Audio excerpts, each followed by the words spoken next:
Okay, we now welcome on another special guest to our show today.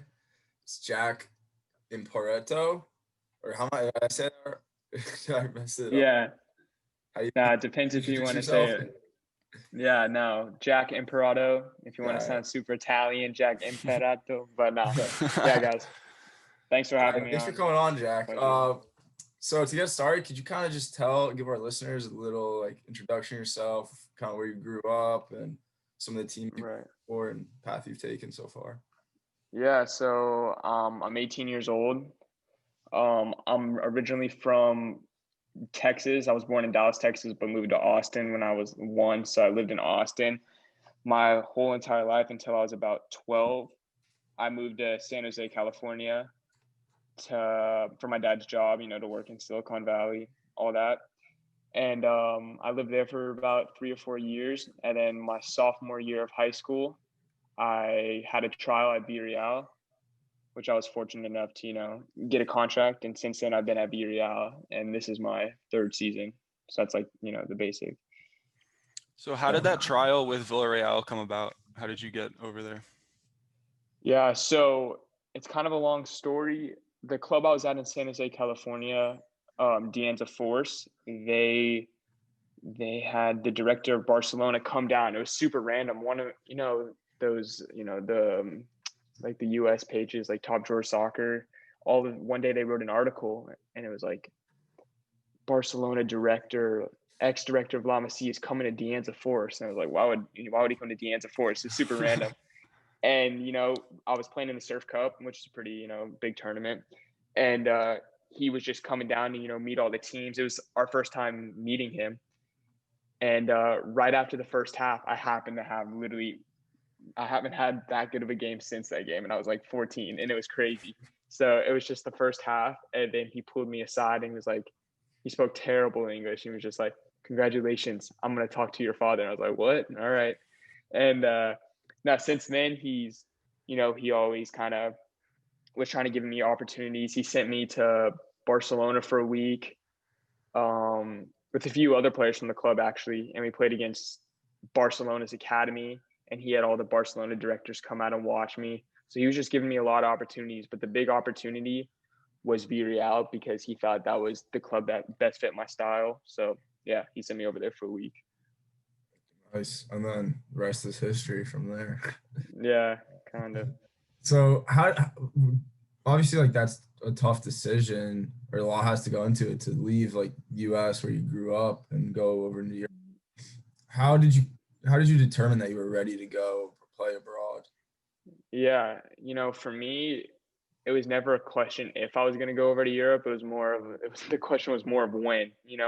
I had a trial at Valencia when I was 11, and then I had another trial with Liverpool when I was 12, almost 13. So, I always knew I was going to go over to Europe, but at the time, my parents thought I was way too young at 11, obviously, way too young at 13. And at the time, I wasn't even able to play in Europe because I didn't have my Italian passport yet. But we always knew, with everyone that we talked to, the route that I wanted to take was go to Europe. So, that I knew is exactly what I wanted to do. There was no thinking involved. So are you over there right now with your parents, or are you living with a host family or on your own? No, yeah. So when I first moved here, I was actually living in the Villarreal residence. It was it's from ages like 12 to 18. So I was there for 2 years in a little dorm room with four guys. The first year, then the second year it changes and you get new roommates. But it was an experience. I tell a lot of people about it. I think it was life-changing. It changed me a lot. But gladly this year I am living in an apartment by myself in downtown Valencia. So it's really nice. Yeah, I mean, I can imagine adjusting to life in just a country you've probably never been to or lived there for a long time. It must be tough Yeah. when they speak a different language. How Yeah. for you adjusting there? Did it take you long to fully adjust to life? Yeah. The big adjustment was, obviously leaving my family was the first thing. And the second one was the language 100%, especially, I got thrown into the residence right away. And not only are you're in a place where you don't speak the same language, you're in a place where you're playing with guys that are, competing for the same position as you. So it's already an insanely competitive environment, and you can feel it the second you get in there. And on top of that, you don't even speak the language. So I remember my mom dropped me off. And it was just like, bye. And I was like, oh my God, like this is real now. And they left, and I had to go to dinner right away. And all of a sudden you walk in with all the kids and they all know each other, and you just walk into the cafeteria and everyone's just staring at you, and you're just like, oh my God, like I want to go home right away. That's the first thing. I mean, literally 5 minutes into it. But no, yeah, the tough thing was the language. But after 3 months, I had really good roommates that are some of my best friends now that spoke broken English. So we were doing the Spanglish thing for about literally the first year. And now they don't even, they don't speak any English with me. So yeah, it was tough. How long did it take you fully to pick up on Spanish? I took Spanish, all elementary school and middle school and high school. And then you get here and you're scared to even ask where the bathroom is. So, for me to have a decent conversation, I would say 4 months where I'm able to understand and be like, say what I want to do. Can I go to the bathroom? Can I get water or whatever? But to fully understand and speak with people, a year and a half for sure. Yeah. The biggest thing too is just coming over that like embarrassment. You'll feel like, why would No, that's the biggest. That's the biggest thing, because you know what to say, but you don't know if it's like you're supposed to say el or la, like before, like something so small, like they're gonna understand what you say, but you're like, I just don't want to embarrass myself. So it takes a while for you to put yourself out there. Are you fluent in Italian as well? No, I don't speak a word of Italian. No.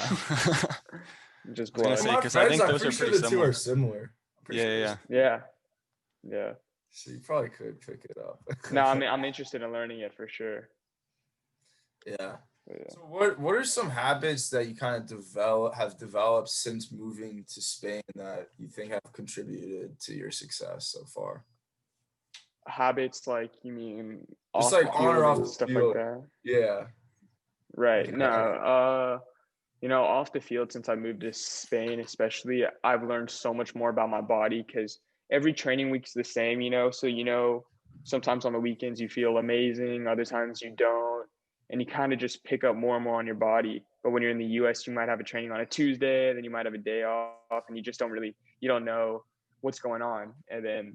But when it's super professional and everything's kind of planned out, you realize how your body works. So since I've been in Spain, I mean, some habits I've picked up on is I've always been, I watch what I eat, everything, my recovery. That's what I focus on, massively. So, yeah, I think that I have a nutritionist now, and, you just see the differences and you see the progress, and same with recovery. And, luckily, since I've been here, I've only gotten one injury since I've been in Spain for 3 years. And it was actually the first few weeks I was here.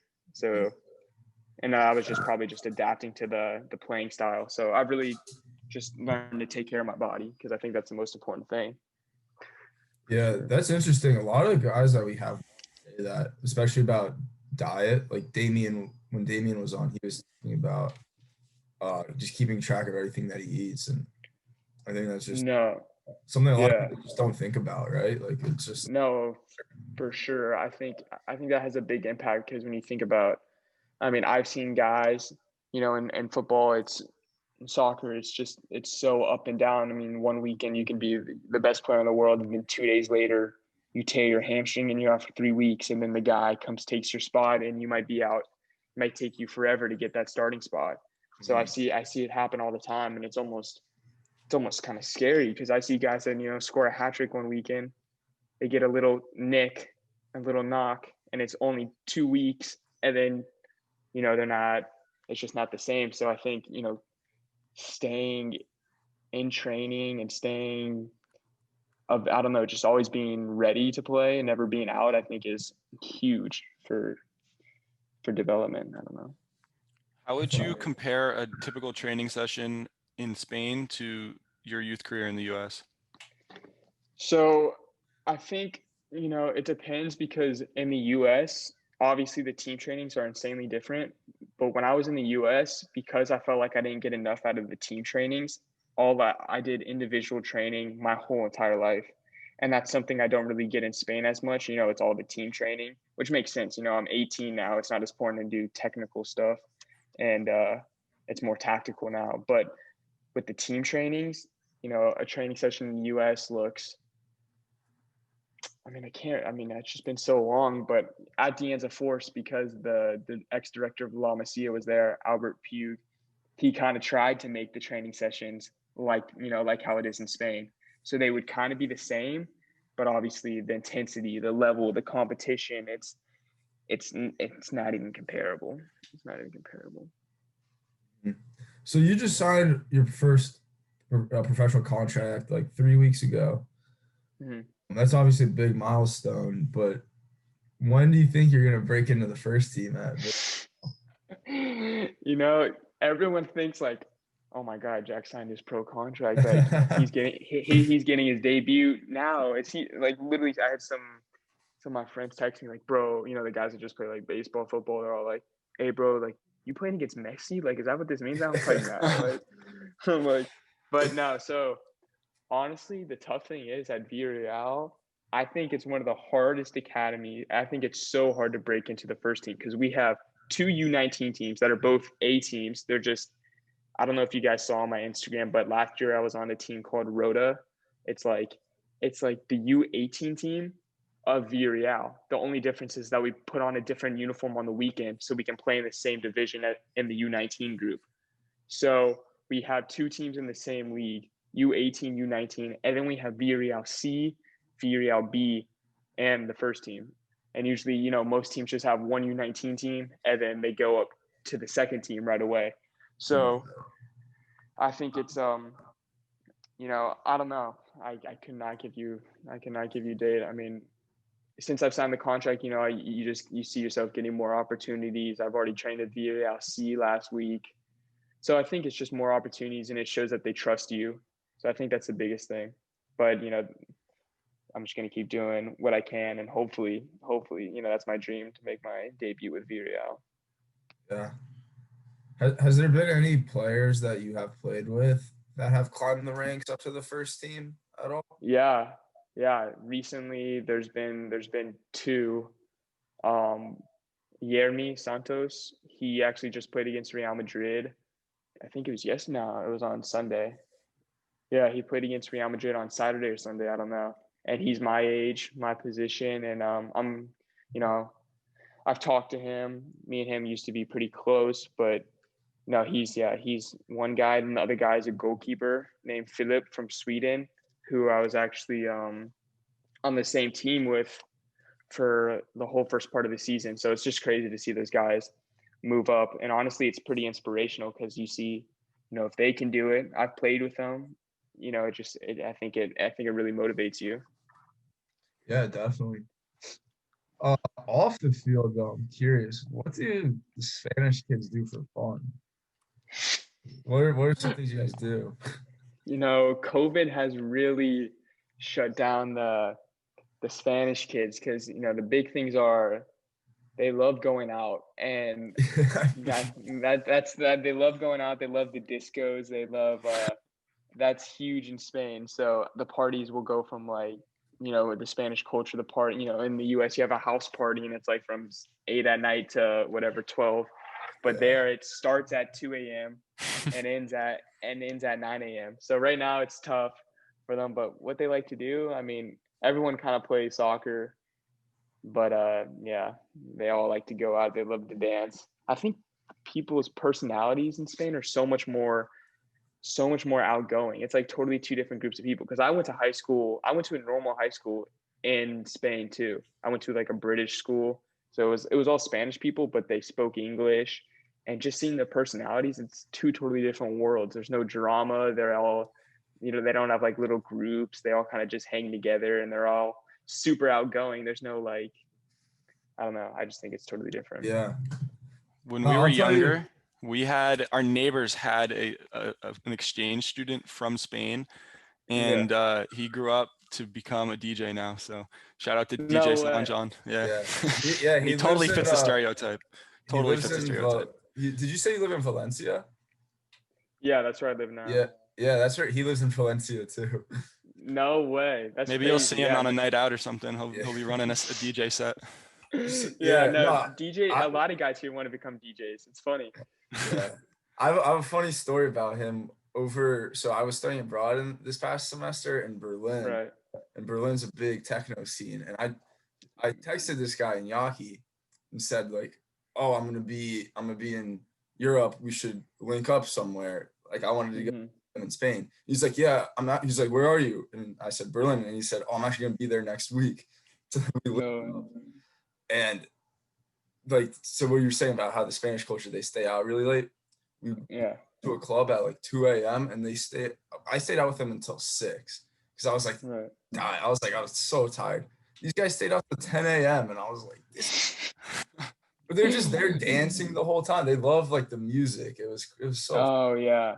No, I think I mean, I prefer, a night going out with my teammates in Spain way more than going out in the US. In the US, I feel like you have to, when you go out to a party there, you kind of have to be, it's not as social. I feel like you kind of have to, a lot of people are drinking and you have to be drinking to have fun. So I never went to parties. But in Spain, I don't drink. I don't do any of that. And it's just the music and everyone's just dancing. And I was like, man, this is amazing. Like, I don't have to, everyone's just having so much fun. So yeah. It's great. Yeah. And like the public transportation is great too in Europe. Like, great anywhere. No Ubers. Yeah. Definitely. All right. So shifting to more towards US soccer. Another young American, well, like sort of American in Spain is Yunus Musah, who's been killing it. Do you have a relationship with him at all? And if so, what's that like? Yeah. So, I played against him last year and he was on the Juvenil team, which is U19s in Spain. So my team played against his team and it was a really good game. It was 1-1. Whatever. It was one of my best games. I scored the goal to tie it in like the 90th minute. So everyone was going crazy. And then after, I heard him. I knew about Yunus, because everyone was talking about him. Obviously he doesn't, he was speaking English, so you could just tell. And I just pulled him aside after the game. I was like, "Yo, bro, what's up? Like, I'm from the U.S. like, and all that." And we just had a conversation for 20 minutes. And then since then, he followed me on Instagram. I followed him. We're still yet to hang out in Valencia. I was kind of nervous to ask him to hang out because I don't want to try to seem like that guy because, now he's got a name now. So yeah, I was like, yeah, but he actually hit me up the other day. He's like, "Hey, bro, like, you want to hang out?" And I was like, and I was sleeping, so I didn't respond. But yeah, so I just texted him. I'm like, "Bro, you're telling me you're American now?" I had no idea he was American. I mean, he has a full-on English accent and everything, but he's literally been one of the nicest guys I've ever met. Everyone says he's always smiling. So hopefully we can hang out soon. But yeah, he's a great guy. Did it surprise you when you saw that he had the first team call up? Because I feel like nobody really thought he would be playing for the U.S. because he was playing with the England youth team. So, oh my God, it was so surprising. I mean, I told you the dude literally has an English accent. I had no idea that he was even like at all American. So when I saw the photo, I just DM'd him right away. I was like, "Bro, are you kidding me right now?" He's like, "Yeah, bro, I'm on, dude." So yeah, super cool. Definitely. Yeah. So since so you've also played with a lot of like on your youth national team. You played with a lot of good guys like Luca Busio, Gio Reyna. What's it been like for you to see these guys have a lot of success recently, like especially Gio, like at Dortmund and just at the national team? Right. Yeah. No. I mean, when I first got into the national team with the U14s, it was the U15s at the time. I went to every single camp with it was 9 camps straight. And there was only like a group of 5 kids that would always go to every single camp at first. So it was, me, Gilbert Fuentes, Gio Reyna, Peter Stroud, I'm trying to think who else. John Luca was there.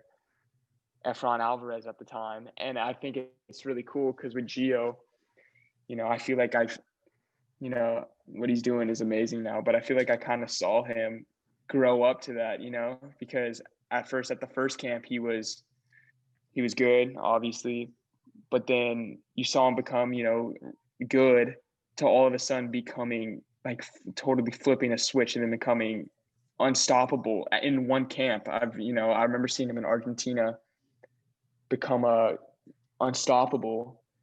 And then since then, he's just kept going up and his body started changing. He started becoming a man and then he got huge. And so, yeah, I think seeing him do that is pretty, I think, same thing as seeing the guys at my club doing it, him playing in the Champions League now, I think it's pretty motivating. And I think it's really cool what he's doing. So, yeah.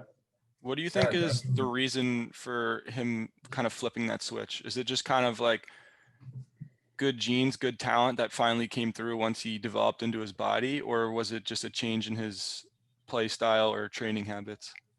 No, yeah, no, I think it's definitely that. I think he probably, I can't say, speak for him, but, from what I saw, he definitely was getting more comfortable. Maybe he was always like that at his club, but I only saw him at the national team. So maybe he finally got comfortable in the national team. It was only like the third camp. Maybe it was that.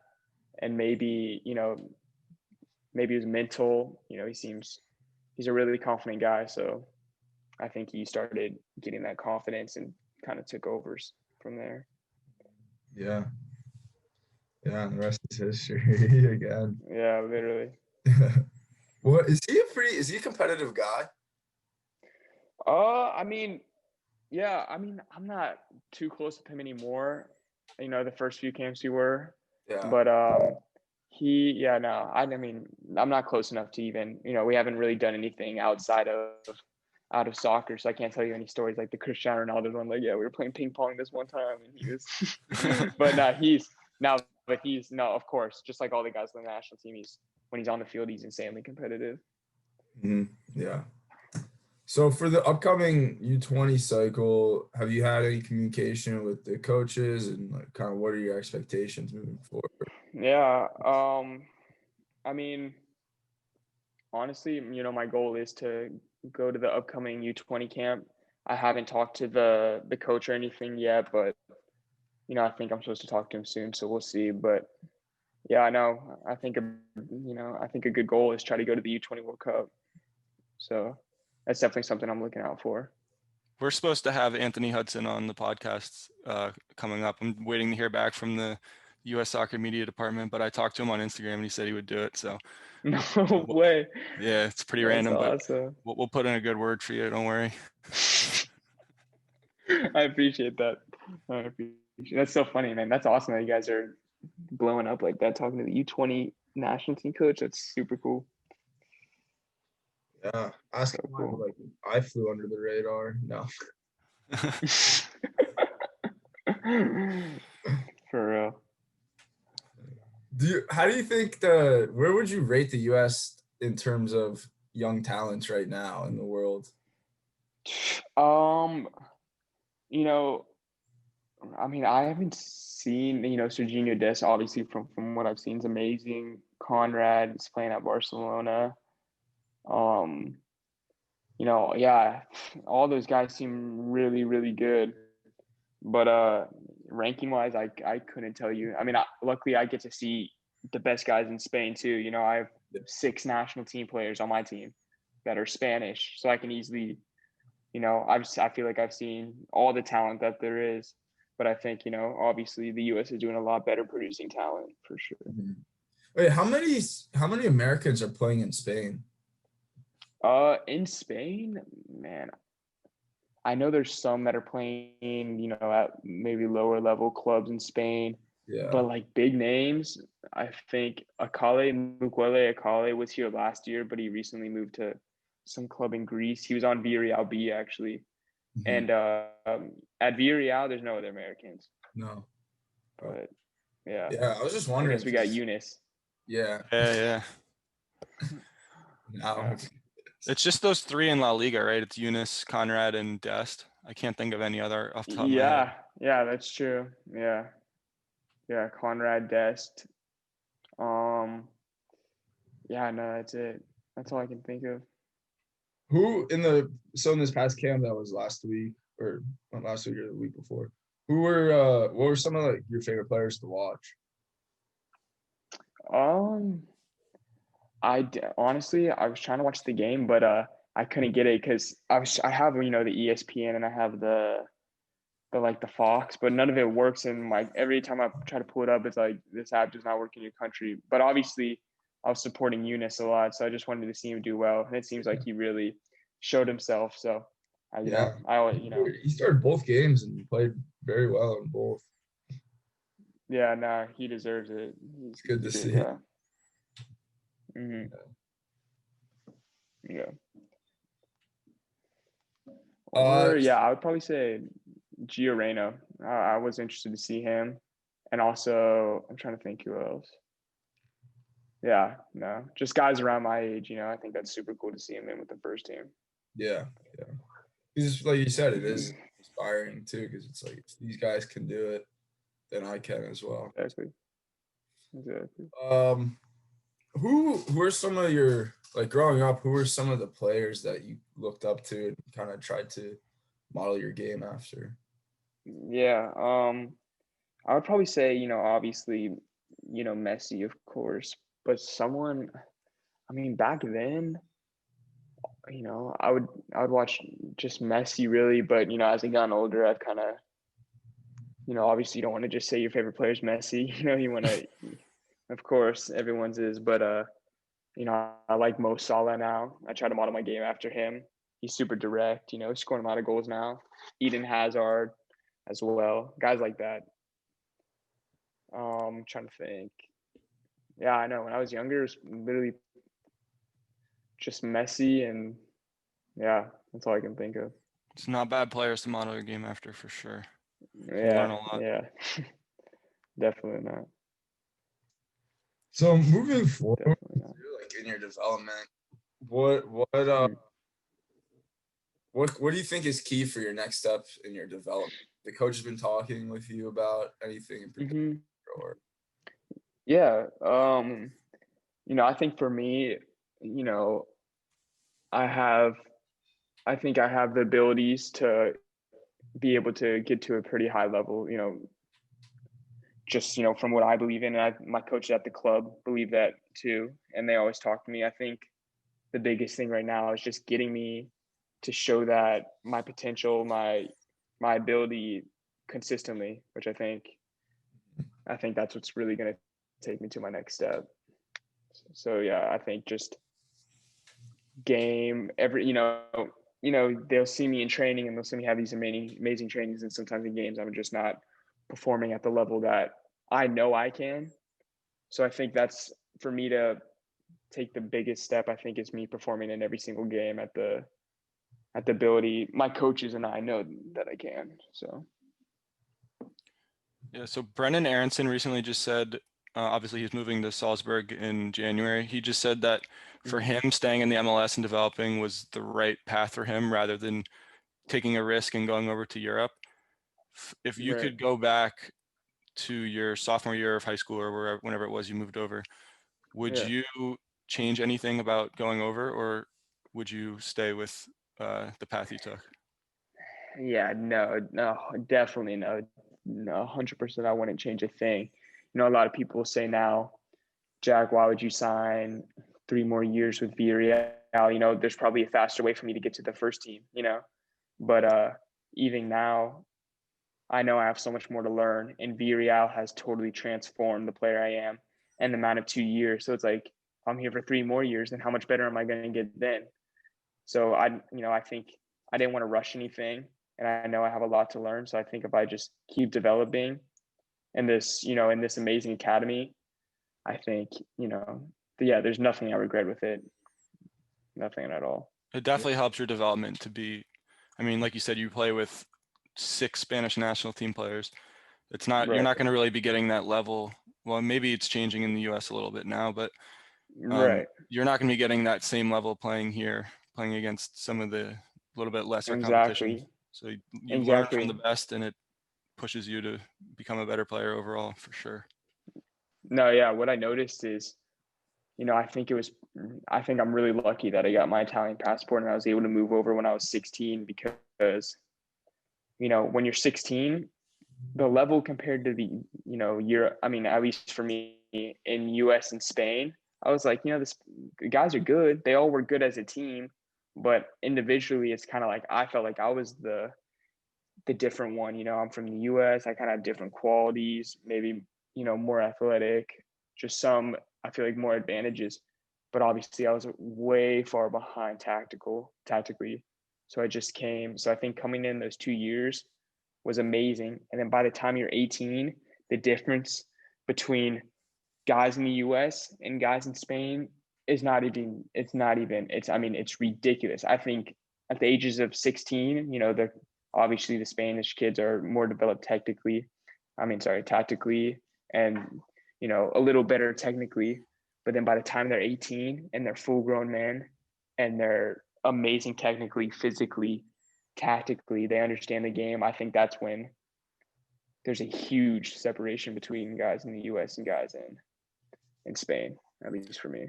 Also, what I've heard is specifically in the US, when you're younger, they place too much of an emphasis on winning games versus individual player development.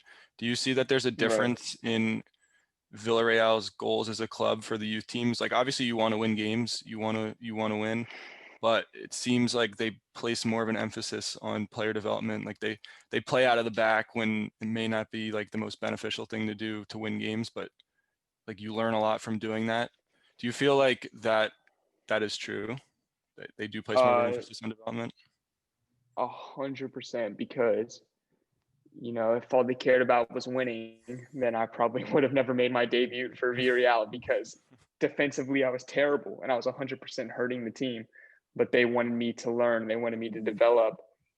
And, after 6 months of being there, things started clicking. So if they wanted, if they were just focused on winning, then I don't think I would have gotten the opportunities that I got. But besides that, I've been here for 3 different seasons. So I see, the first season, not as intense, training. Sometimes we'll have days off. We don't lift in the gym. They aren't, when we lose, they aren't screaming at us. It's just really focused on development. The coaches are laughing. They're more chilled out. They're amazing coaches, but they're also kind of like, you're able to talk to him, you're able to have, you're just really comfortable. And then the next year you go up a full league and it gets a little more intense. And now you're playing in the top league in Spain, Division d'Honor, and you have this pressure on you. So then you start caring about games more. And then this year, when you're U19, Villarreal, we're expected to win everything. That's our goal. And if we don't, then it's almost kind of like we let down. I mean, last year, Villarreal won the league. The year before that, Villarreal won all of Spain. They won Copa del Rey. So the U19 team in Spain, I think, is one of the best clubs in Spain. So we have that expectations on us this year. But I feel like the 2 years before was kind of all just getting us to this point. And now this year is kind of where we have to execute it. We're expected to, for sure. But obviously they say, it's not all about winning, but we kind of feel that pressure for sure. Yeah. I mean, it seems like it's for you personally too. Like you have taken, like you've been there for 3 years, you've developed every year. Now it's like, now this is kind of like when it comes together and you can exactly learn together. But so you're talking about your team goals, just like to win every game. For this coming year, what are some personal goals that you have for yourself? Yeah, like I already stated, I want to get back into national team camps. When I was younger, I was going to every camp, and then I kind of became like the guy that was on and off. I'd go to some camps, not go to others. Yeah, I think main goal of mine is to get back in with the national team. Hopefully the U20 World Cup would be amazing. Also, I want to get some games with Villarreal C this year. I think that's a good, a reachable goal for me, Villarreal C. And what else? I mean, I think just, smaller goals is probably just, I'm playing a a different position on the field than I usually do. So I think, you know, learning, you know, fully learning this new position, becoming 100% comfortable, you know, stuff like that. But my big goals are definitely to try to get some games in with Villarreal C, then also get back in with the national team. Yeah, great to hear. I think we're gonna wrap it up then. Will, do you have any closing? I'm all good on questions, but we'll be following along with your career and the rest of the season. And good luck with everything, and hopefully you get into Villarreal C, and hopefully that leads into the US U20 World Cup. Yeah, guys, I appreciate thanks it. for Thanks for having coming me on. Yeah, we'll Yeah. have you on again in the future to check in on you and give the fans an update on your career. Yeah, for sure. Hopefully you guys will get all the sponsors and stuff.